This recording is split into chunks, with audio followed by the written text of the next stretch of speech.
Welcome to the Attract Your Ideal Clients podcast.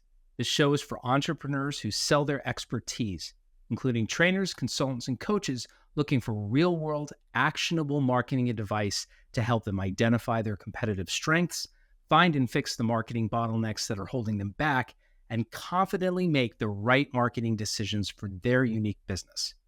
Today, I'm talking with Bill Lennan from 40% Better about how he attracts his ideal training clients, including creating marketing content that moves prospects past their blind spots, helping them overcome emotional blocks to taking action, and the importance of putting in the reps by talking to lots of potential clients.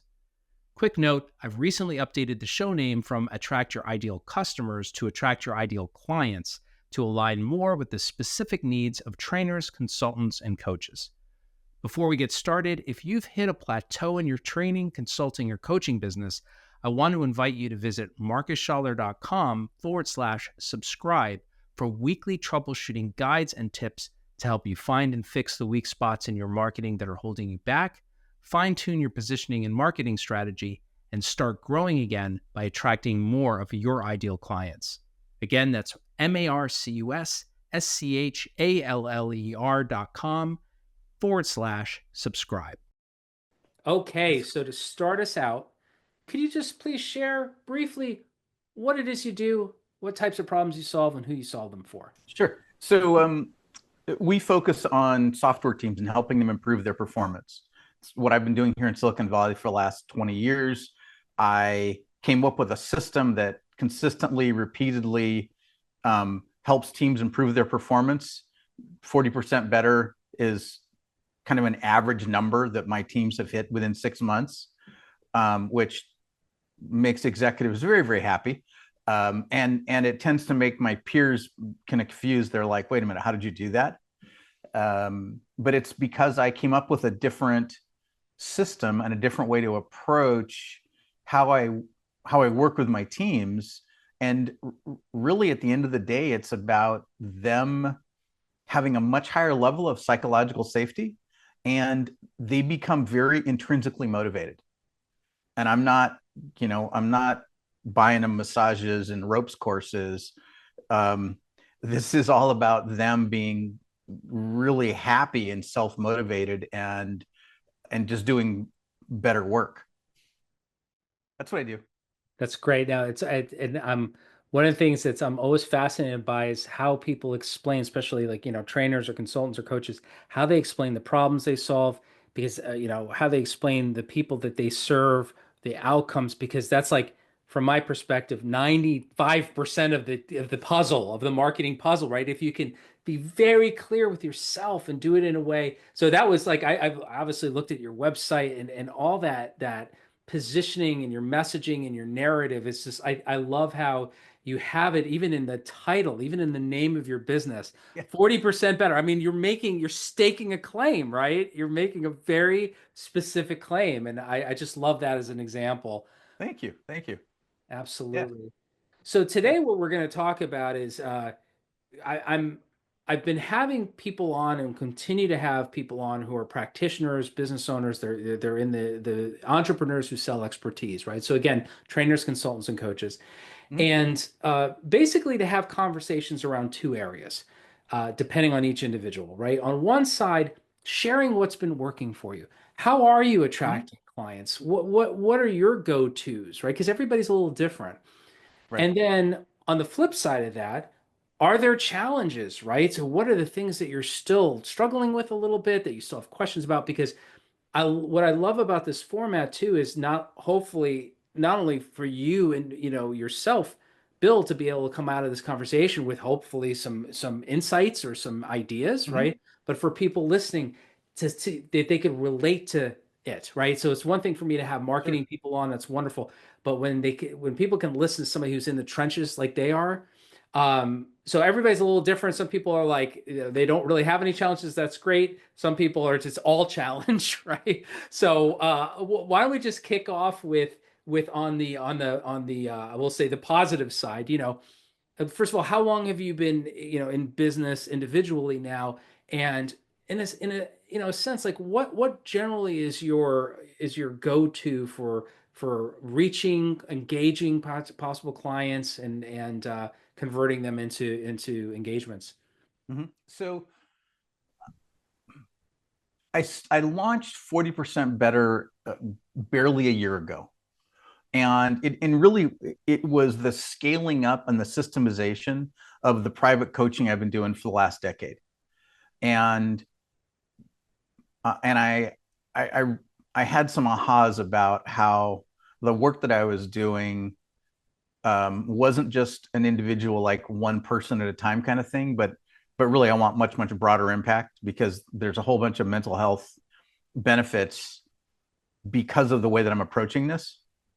And that's a thing in the world today. Is, a lot of people struggle with mental health problems, and part of our unique value proposition is we solve a bunch of those along the way as a side benefit. Um, you get the performance, and by the way, you also get people that are happier and they have their mental health is better. Yeah. And so, on the one-on-one, it's mostly been referral. It's like, people I've worked with, they refer friends. LinkedIn is a great way to meet people. And then we start a conversation and they're like, by the way, like, here's a problem I want to solve. Could you help me? And scaling it up for this past year has been, number one, figuring out how do I build a structured program that's everybody gets the same kind of curriculum. They all get the same kind of language. We're all moving the same way, like school. And then added on to that, what is the individualized coaching that people need? Because I've learned over the last decade that there's parts of our framework that for some people, like, everybody has a different friction place. And so, the thing that right now for you, communication may be super easy, but understanding of power dynamics might be really challenging, or actually doing something with it might be challenging, right? We almost always find that people struggle with the emotional resilience side of things, because it's a whole new game, a whole new set of knowledge for them, and getting them in the habits. And so systematizing all this has been one of the challenges. Initially was like, okay, how do I make this into a course? And how do we make it standardized? And so I've run 4 cohorts now. Full disclosure, experimenting on people. and, and, and they knew it, to figure out if they would get it, if they would adopt it, because the adoption metric is really what I care about the most. And making sure that they understood all the details of it, right? And after the 4th cohort, I'm like, okay, great. We're in a place that I'm pretty happy about right now.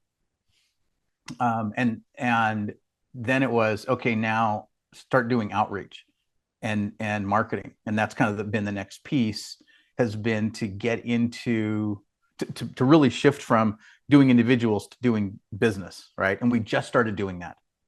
I'd say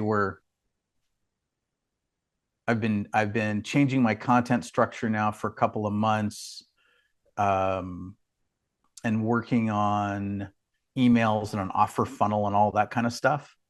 And we're just about to turn on the tap for the emails. I have a video to record and edit before we turn that on. Yeah. So when you say shifting from individuals to businesses, do you mean going in there and working directly with the team and the Yeah. management side? Yeah. So this is I'm very focused on the team leads as being the big lever for revenue in a business. I mean, I think executives are awesome, and the folks that on a day-to-day basis are going to make your company more productive are all individual contributors. And so anything you can do that's a big lever that helps them to operate better, it helps your company make more money and be more productive, and all the things you want, right? And the executives don't have enough leverage to really make an impact on individual contributors. And we see this all the time across companies, where the executives will say something, and then it never gets to me when I call them. I call, customer service and I have a problem, right? And I'm not getting the executive's messaging from the customer service rep, right? And so we focus on helping the team leads and anybody who thinks they might want to be a team lead, because that's where all the leverage is, right?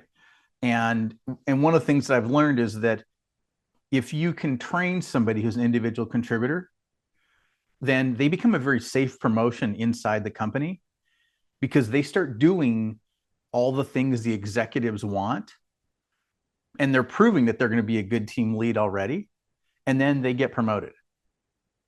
And so that's why we work with that side of it. And that's the whole corporate thing is I want the cohort from inside the company to be 10 or 12 of your team leads or wannabe team leads.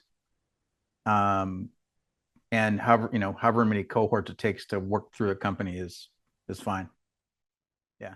That's interesting too. When you talk about now incorporating more outreach, more proactive marketing, right? More Mm-hmm. proactive, business development. And where prior to this, a lot of it, as you mentioned, was coming from referrals, which is great. And Mm-hmm. it's pretty standard, right? I mean, a lot of people Sure. going into consulting or coaching or whatnot, training, they're coming from a deep experience and a very, robust network. And luckily they're able to tap into that. And Right. Right. sometimes what's often happens is that transition can be a little tricky, right? Because now you're going Sure. into, okay, we're actually selecting who we're trying to reach, right? So, what are your thoughts on when you think about outreach? You mentioned you have an emails, campaigns that you're finishing Mm-hmm. up and going to start using. What are your parameters for who you're even going to be focusing on reaching out to? Right. Right. Yeah. So great question. Um, it's been evolving. When I started off, I was thinking folks in HR, because the folks in HR immediately see the problem, right? I start talking about lack of employee engagement and low productivity and people taking mental health days, like all the problems, they're like, oh yeah. And they nod their heads and they're like, totally get it. And then when I start talking about training for the thing, they're like, oh, you need to talk to the VP of Eng, because the VP of Eng has the budget for the training for you to come in, right? And and oh, okay, great. So we've started focusing on folks in that role, VPs or directors of engineering, depending on the org size. Um, and also, I'm making content right now, alternating between stuff that's for executives to get them to think a little bit differently and go, oh, wait a minute, I hadn't thought about that before, about their team leads, but also for team leads to help them operate better, to give them mental models and skills and understandings of how they can operate better, because over and over and over again I see that they don't know, right? They can't operate beyond what their knowledge space is. Yeah, they don't know what they don't know, which is Exactly. all of our, we all suffer from that, right? Yeah, Um, exactly. Now you mentioned VP of engineering. Are there any specific industries that you focus on, exclusively, or is it not industry specific? It's so the starting point is software teams. Hmm. And so it's hard, like software teams are everywhere today, right? I'm sure Starbucks has software teams, right? And they're a coffee company, right? Um, and so it's about companies that are or organizations where there's a software team component inside the organization. The cool thing is that this stuff works everywhere, um, because I've taken inputs from a variety of different industries. But for me, conversationally, the lowest hanging fruit is software teams, and there's enough of those out in the world that I'm not suffering from a scarcity of possibilities. Well, no, and actually that could also present the opposite, right? It's like there's so many, right? They could Yeah, go yeah. after, and then so as you make this transition now, and again, I imagine you're still going to be leveraging your network and still bringing Mhm. in referrals and all that. You don't stop doing that. one of the things that I like talking about now in these types of conversations for people to be the fly on the wall, right? And see like, oh, I can relate to that challenge, right? Yep, yep. As you make this transition now, what are some of the things that you can feel a little bit hung up on a little, or challenged or things that you're unclear on? Because, you know, to whatever degree that you're comfortable doing, we can kind of dive into it and maybe unpack it not only for yourself, but for people listening and see different angles from which to kind of approach these challenges.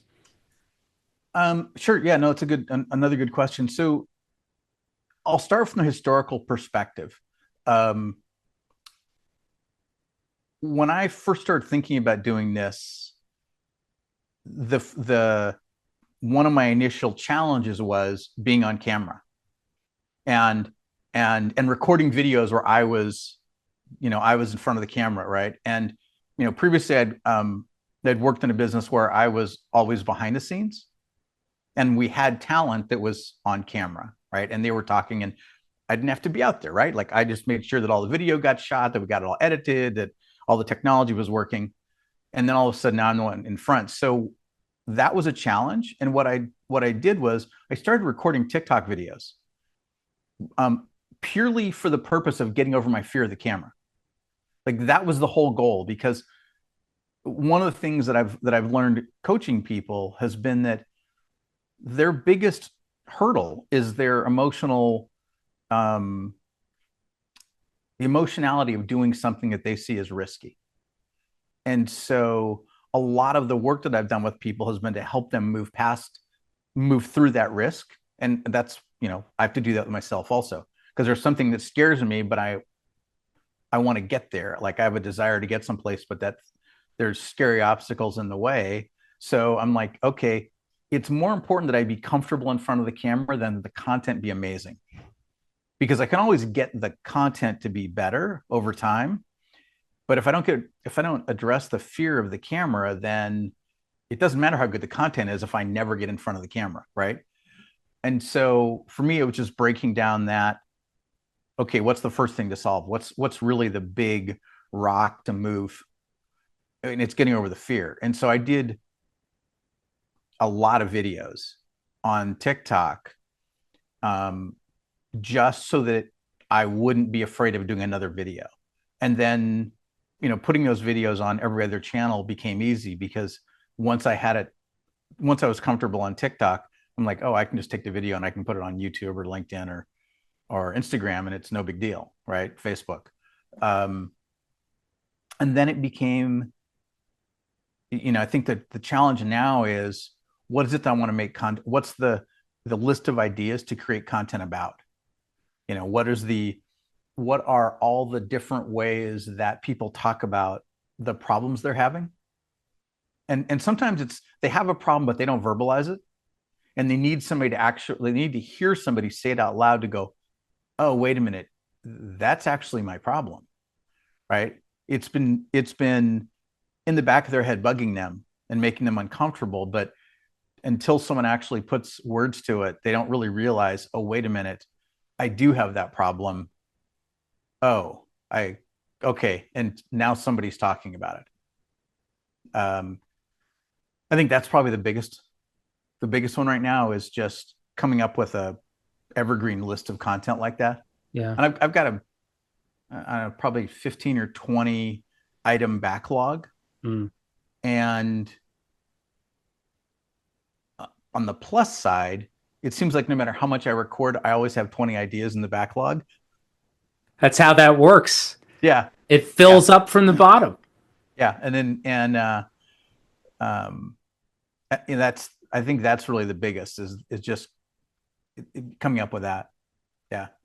Yeah, that's so great. There's a couple of things I wanted to kind of drill down on real quick with that. First of all, when you mentioned before about, that fear or that anxiety or, Mhm. just that trepidation about being on camera and how you realize that was the first thing to solve, right? And it makes me think of the theory of constraints, of bottlenecks and everything like, Yeah. Yeah. right? You just like, what can happen is something's uncomfortable. Let's take cold outreach as an example, right? Because I think a lot of Mhm. people can also relate to that. Cold calling or reaching out to somebody by email without them knowing. Oh, it's uncomfortable, right? So I don't want to do that. I'm just going to post on Facebook. I'm just going to post on LinkedIn, which is fine. Right, right, But from your example, what you did was say, hey, look, it doesn't matter how great my content is if I'm right. not comfortable on camera. So what you did in my perception from that, from what you explained, is you went right after that bottleneck. You said that's the Yeah. constraint. If I don't fix that constraint, it doesn't matter what else I do. So I just think that's a wonderful example of the thinking of that systems thinking that we were talking about before we Right, hit right. record, right? And of looking for those weak links because when you solve that, even though it's painful, even though it's difficult, you have to put on those reps.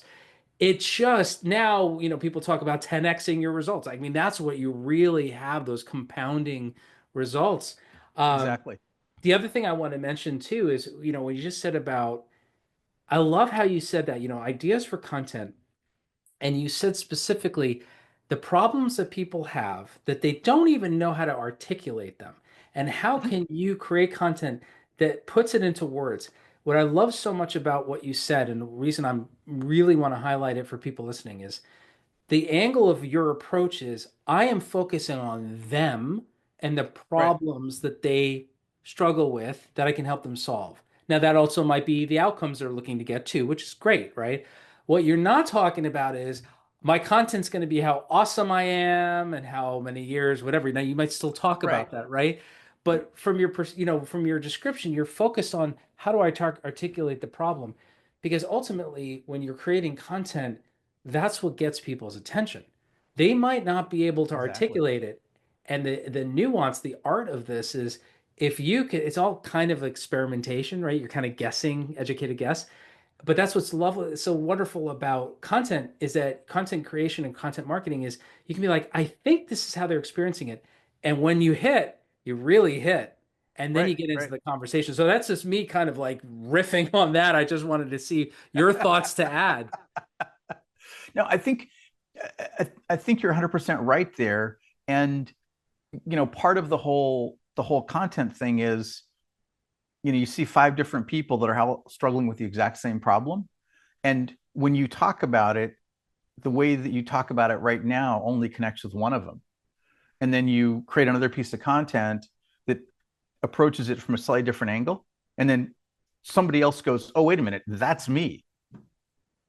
And so it's about connecting to how somebody does a pattern match in their head. And most people don't think about their pattern matching. It just happens automatically, but that's what we all do. And so for me, it's like I recycle the core idea of content multiple times because I want to be able to talk about it from a different direction because I know that different people are going to hear it differently, and the person that today doesn't get it doesn't click with them. Tomorrow they're going to go, oh, wait a minute, that's what I'm struggling with, that, right? And yeah, and so I think that makes the content marketing, like, there's infinite possibilities. Absolutely. And it also brings up an opportunity when you talk about now with this outreach, chapter of your Mm-hmm. business's growth, right? And you have to select who you're going to be reaching out to. That's one of the big challenges. And to your point, it could be Starbucks, it could be anybody that has an engineering team, which is like, too many people that you'll ever be able to reach in one lifetime, right? Right, And one of exactly. the Yeah. one of the things that's interesting about content and just for you to consider for yourself as you're planning out your topics and for people listening, content itself, the way you frame a problem can also be like a filter, right? So you could think Right. about in terms of I'm not sure exactly which type of company would be or which type of team lead or what type of culture or what type of individual problem, but these are the problems that I really love writing about. And it's almost like you're setting that filter based on, to some degree, your preferences, your strengths, right? Yeah. Yeah. What are your thoughts on how that kind of how that integrates a little bit of how you're approaching it? Yeah. No, I think that's a good assessment. And there's I'm trying to think how to say this right now. Everybody has some place, whether it's an emotional blockage for stuff, right? And so sometimes it takes seeing the same kind of content 5 times or 20 times or 100 times before they finally go, okay, I'm I'm gonna I'm gonna do something about this, right? Like, oh, okay, this is another version of reps, right? Is they get that same thing. They're like, oh my God, I just got another reminder that whatever, right? Jesus, okay. And this is a Alex Hormozy quote, is that oftentimes people need to be reminded more than they need to be taught. And so it's, what's the balance point, right? Earlier we were talking about blind spots. Well, if you have a blind spot, you need to be taught because there's nothing to remind you of, right? But if you've been taught and it's stuck, then then the reminder becomes the important thing, and that's why the content and the repetition is valuable. And also it helps. It's the filtering thing, right? Is we're filtering who's going to pay attention to this. And if I'm sending out content to people and someone thinks either A, that I'm out of my mind and the stuff that I'm doing has no value, right? Okay, great. But they don't unsubscribe. Um, okay, because they think maybe someday there'll be value there. Great. Thank you very much. I appreciate your optimism. Um, or they see value, but they're too scared to take action because that can be scary. People, fear blocks us, right? I just want to put it in front of them and let them have it over and over and over again. And sooner or later, they're going to go, okay, I'm going to click take the action, whatever the button is. Right. Yeah.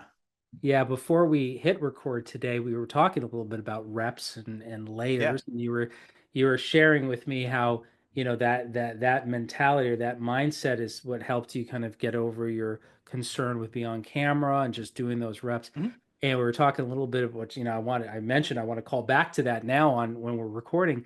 The idea of reps, layers is so important to the mindset when you're talking about outreach or business development, right? Because not only, to your point, not only does it take multiple impressions possibly for somebody to finally get to the point where they're like, okay, I understand it. I can understand the problem now in those words. It's relevant to me. And then maybe there's some more reps that they have to get to before they are ready to hit the button to talk to you or whatever it is. But Right. also Right. the flip side is you or me or whoever's building our business, right? We have to be able to put in the reps and do, as obvious as it seems, just do the work, because this doesn't happen from one engagement. This doesn't happen from Sure. one touch point. Um, and I think you had brought up a great point earlier before we hit record, that a lot of people, they just don't want to do it, right? They don't want to put in the work, the reps. So just riff a little bit on that kind of, like Yeah. just that attitude of putting in those reps and how that accumulates into success. Yeah. It's so for me, one of the things that I realize is that the more that I do the reps, the better I get at talking with people about what it is, how we do it, why we do it, the kind of problems that we solve for people, right? And I'm way better at it now than I was a year ago. And because I've had all these conversations with people, right? And each one is another chance to practice and another moment where I get the feedback from them that something doesn't click, and they're not saying, "Oh, I get the obvious value there." And so then I have to think, okay, what's the feedback loop that I'm getting? What is it that I should change? How do I modify it to get a result of them going, "Oh, that totally makes sense, and we need to talk more about this," right? Um, and one of the things I've realized is that oftentimes it's about exposing for them that problem that we were just talking about, where they have a problem, but they don't know how to verbalize it, right? It's blind spots, right? Everybody has blind spots. We all do. Um, and and being able to have the conversation go to the place where that blind spot shows up, and I can shine a flashlight on that, right? And then they go, "Oh, wait, what?" Uh, and that starts the whole conversation, right? And I think the more often from the sales and marketing side that we can do that, um, the easier it is for our prospects. Number one, to trust us because they're like, "Well, I never thought of this before. Holy cow, I really want that." Um, and number two, to click that action button, whatever it happens to be, to start that conversation, and to go from being, somebody on the email list to, let's talk about how to help your teams operate better. Yeah. Yeah, and even on a very pragmatic, tactical level, when it comes to outreach, marketing, selling, whatever you want to call it, right? You're even professional salespeople, I don't know exactly what the stat is, but people that are in software sales, right? Because that's your Mm-hmm. world too, right? So they talk about, when they're doing cold call or cold outreach or cold email, whatever it is, they do one, right? They'll try like 80% or some crazy high number of reps will only do one attempt, right? And Right. then, depending on the audience and what you're selling, of course, it could take anywhere of from 8 to 10 attempts to even get their attempt, whatever it is. The Right. numbers Right. can be Yeah. different. Yeah. There's no one set number. But I just think when it comes to reps, this is something that, for people listening and from you sharing that, it's like realizing that if you send out a piece of content, let's say, right? Mm-hmm. It's like how you and I met. I reached Yeah. out to you through LinkedIn. You didn't know who I was. And I was like, Right. hey, Right. if you ever hit a plateau, if you like a sounding board, let's whatever. And well, I'll just use us for example, right? And Yeah. then I sent something else a month later, and it's fine, cool, whatever. And then I sent an invite for this podcast, and you respond. It's like, listen, I'm trying to create value for you. I'm trying to Mm-hmm. see how I could be a resource. It doesn't, if you look at it and say, you, Bill, right, and me, Marcus, right, you have a life going on, and at that point, that might not be the most important thing, right? Sure. Sure. So as an example, for people listening and saying, listen, if you reach out to people and you're offering something truly of value, and it doesn't have to be valuable in the sense of like, this huge dollar amount to it, but just something that's going to help them solve a problem. That should Mm-hmm. always be your intention, right? Mm-hmm. And they don't respond. They don't respond to the second one, the third, fourth, whatever. I think it's just a really important lesson for people to realize is that you're not doing anything wrong by continuing to try to help them Sure. because they might have just the blind spot, as you mentioned, right? But it does really come down to the reps, and it's our job as business owners and as people trying to serve this audience Mm-hmm. to do the work, right? We're the Right. ones that Right. have Right. to be proactive, right? Right. Right. And like I'm a REI member, right? REI sends me emails every few days about whatever they've got going on, right? And every now and then I'm like, oh, I actually need that kind of a thing, right? And and it's a reminder, and I'm like, oh, I should go to the local REI and pick up a blah blah blah, whatever it is I happen to need, right? And that's what big successful retailers do. Tractor Supply does the same thing. They're sending me emails every couple of days about stuff they've got, whatever it happens to be. And so, you know, a few months ago, that got me to buy 600 feet of fencing from them. you know, Up until that point, you didn't need, and then which suddenly right, you all of a needed sudden I'm it. like, I'm like, I do need to actually do this fencing Yeah. thing. What that triggered was I went in and I bought the fencing and I bought posts and I bought some, like, I got a bunch of stuff from them, Yeah. including a trailer to take it all away with. Wow, Yeah, they really cleaned up. they really cleaned up on me that day. Yeah, yeah. Um, but it was because I kept getting the emails, and one of them was about the fencing, and I was like, okay, yeah, I've got a bunch of fence I need to go fix. And um, yeah, that email was definitely worth it for them. Yeah. Yeah. And you never know. I don't know what the if it has a name, but there's the mental model of you have the grains of rice right on a pile, and that you never know which grain of rice is going to cause the avalanche of Right. I'm butchering this completely, but you keep adding the grains of rice, and again, it's all about intention. You're doing this from a place of generosity. Marketing, in my Mm-hmm. opinion, is a generous act, right? Right. Right. You're out there trying to going hours a day trying to find people that you can serve, sharing content that took you many hours to create. This is something that's a giving situation. It's not taking. So I Right. just want to kind of put a fine point on that for people listening is, I think a lot of people, especially in these fields, can feel like, very self-conscious about, I don't want to be a pain. I don't want to be a pest. I don't want to bother them. Ultimately, there's no way around it. There's some people you're going to reach out to that just don't want to hear from you and they don't care and they don't have the problem. Maybe Right. that's just the cost of doing business on both sides, right? We both have to endure that because we each get that side of it too. Mm-hmm. But as we close out, I love so much the way you frame these ideas. The way you think of things in systems. For people listening that are in a similar situation, like, just kind of parting words of advice you could say from where you're at in your journey right now, and what you've been learning. Oh boy. I've read a lot of books on sales and marketing, and just to give me some frames, right? Like how do people, and the thing you just said, which I think was actually genius, you need to do a whole post on this on LinkedIn, was about how marketing is a gift and it's a generous activity. Like that is an amazingly cool frame, right? And I would like to see that message spread. Like you need to make a T-shirt for that.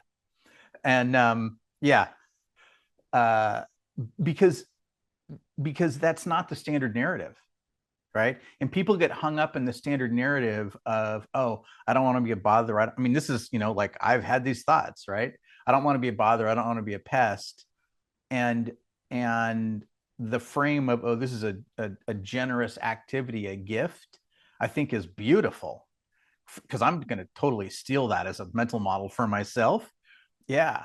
Eh, And I think that, other people can really be helped by that idea, as a different approach, as a different way to be thinking about it and looking at it, because there's so many messages that are the other direction, mm. right? Of, oh, God, these marketing people, they're so annoying, right? These salespeople, they're so annoying. And yet, if you can flip it around to be a gift and you can figure out a way to stick value into your messaging, then then people want more of it. Special thanks to Bill Lennan for sharing his insights about ways to attract your ideal training, consulting, and coaching clients. If you've enjoyed the show, I hope you'll consider subscribing and leaving a review. And don't forget to visit marcusschaller.com/subscribe for weekly troubleshooting guides and tips to help you find and fix the weak spots in your marketing that are holding you back, fine-tune your positioning and marketing strategy, and start growing again by attracting more of your ideal clients. Again, that's marcusschaller.com/subscribe.